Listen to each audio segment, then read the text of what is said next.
Si tu passes tes journées à courir après ton temps, à toujours être en mode urgence, à gérer des imprévus et à te transformer en pompier parce qu'il y a tellement de feux autour de toi à éteindre, je vais dans cette vidéo te révéler comment récupérer jusqu'à 20 heures dans ta semaine. Je m'appelle Ellie, je suis stratège en productivité, créatrice du mouvement Les déesses de la productivité et j'accompagne les femmes entrepreneurs à reprendre le contrôle de leur temps, pas en faisant plus, mais en faisant mieux et en mettant en place tout un écosystème pour t'aider à reprendre ce contrôle. Donc, si tu es un petit peu comme moi avant, à toujours courir après ton temps, en fait, avoir l'impression que 24 heures dans une journée, ce n'est pas assez.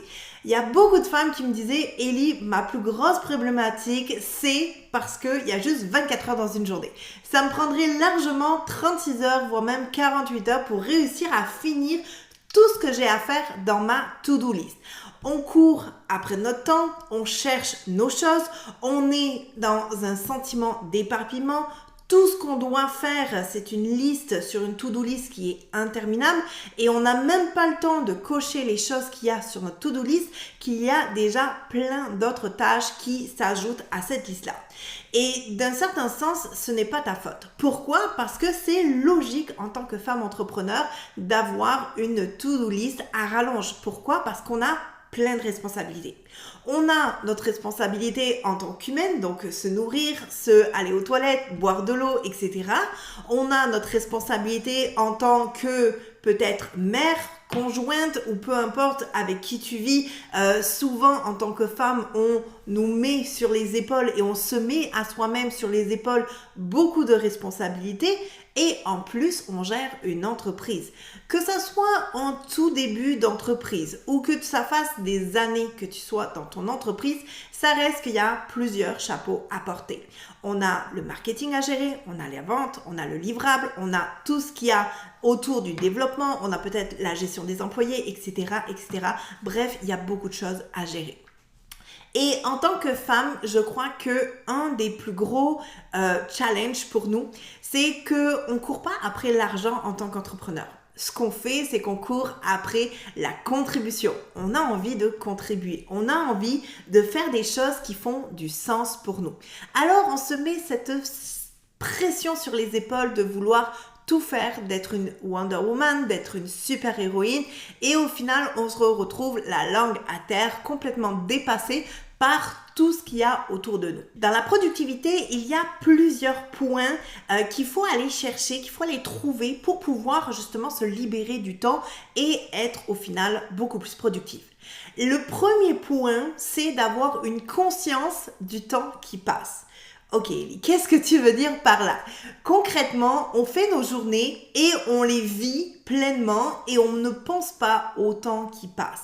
Et souvent, on se trompe dans l'expression « gérer son temps » parce que le temps, ça ne se gère pas. C'est se gérer soi-même au travers du temps qui passe. Donc, c'est comment je vais me gérer moi, comment je vais gérer mes actions, comment je vais gérer mes attitudes, comment je vais gérer mon mindset, comment je vais gérer la personne que je suis au travers du temps qui passe, au travers de tout ce qu'il y a autour de moi. Et c'est là l'erreur numéro 1 en fait des gens, c'est que ils vivent leur vie un petit peu au gré du vent et ils ne font pas attention au temps qui passe. Donc, on scrolle sur le téléphone, on fait des actions qui nous apportent aucun résultat et au final, le temps, il passe et on ne sait pas gérer.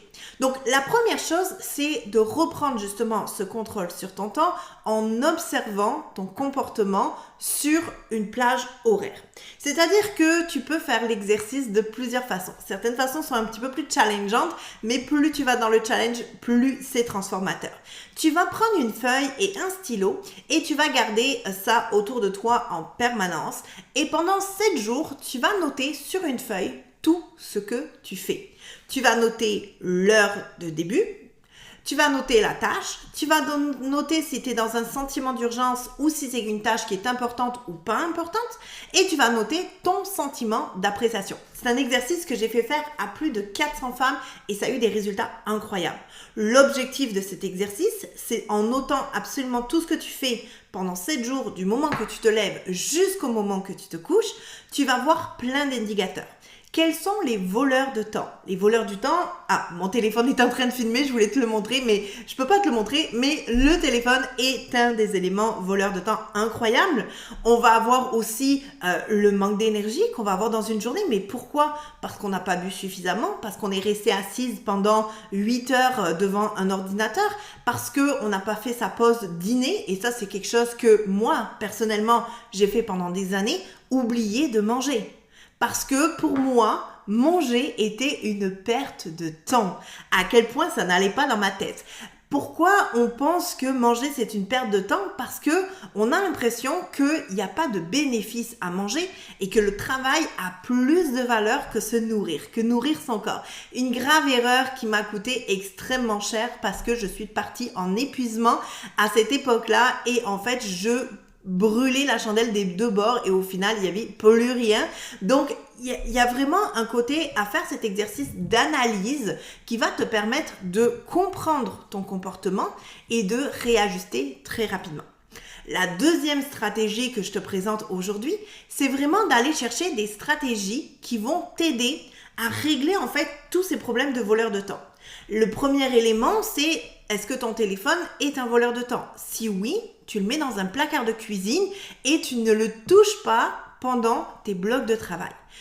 Oui, mais Ellie, j'ai besoin de mon téléphone. Parfait, utilise ton téléphone pendant une demi-heure pour qu'est-ce que tu as besoin de faire, que ça soit publier sur tes réseaux sociaux, que ça soit répondre à des messages, même si on est capable de le faire pas mal tout avec l'ordinateur. Bref, fais les actions que tu as besoin avec ton téléphone et ensuite, range-le, mets-le de côté, loin des yeux, loin du cœur et ça nous permet de sauver énormément de temps. La deuxième chose, c'est que tu vas maximiser ta productivité. C'est-à-dire, au lieu de t'éparpiller dans une to-do list infernale, tu vas organiser, ranger, structurer, planifier afin que tu puisses avoir un maximum de résultats. Je ne sais pas si tu connais la loi de Pareto, mais on parle que 20% des actions nous apportent 80% des résultats. Donc, si on utilise les 80 autres actions qui nous apportent seulement 20% de résultats, c'est là qu'on fait erreur. Qu'est-ce qui est le plus payant pour toi, pour ton entreprise, pour tes objectifs, afin d'avoir le plus de résultats? Pas besoin de se casser la tête avec le 80%.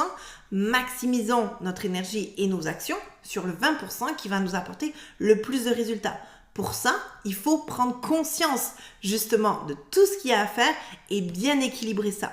Et d'ailleurs, je fais un atelier prochainement sur comment avoir un écosystème de productivité qui va faire réellement du sens. Soit j'ai déjà donné cet atelier si tu regardes cette vidéo dans quelques semaines, soit je suis sur le point de le donner. Bref, dans la description, il y aura un lien pour avoir accès au replay ou au live directement. Clique tout simplement sur le lien et tu seras redirigé à la bonne place. Dans cet atelier, je vais vraiment te montrer les trois, c'est vraiment sous forme d'un triangle, les trois piliers qui font que tu as un écosystème complet pour être organisé, structuré et bien planifier ta vie. Planifier sa vie, ce n'est pas un modèle qu'on doit prendre de quelqu'un d'autre. C'est quelque chose qui doit être à son image, selon son énergie, selon son potentiel. Et c'est important de se l'apprivoiser. C'est pour ça que je l'offre sous forme d'atelier, afin que tu puisses vraiment le mettre à ta sauce, selon ta façon de faire, pour justement maximiser ta productivité une fois pour toutes. Sur ce, j'espère que tu as aimé cette vidéo. Il va y avoir plein d'autres conseils sur cette chaîne pour maximiser ta productivité et devenir une vraie déesse de la productivité. On se retrouve dans une prochaine vidéo et si tu veux rien manquer, n'oublie pas de t'abonner. C'était Ellie, ciao ciao bye!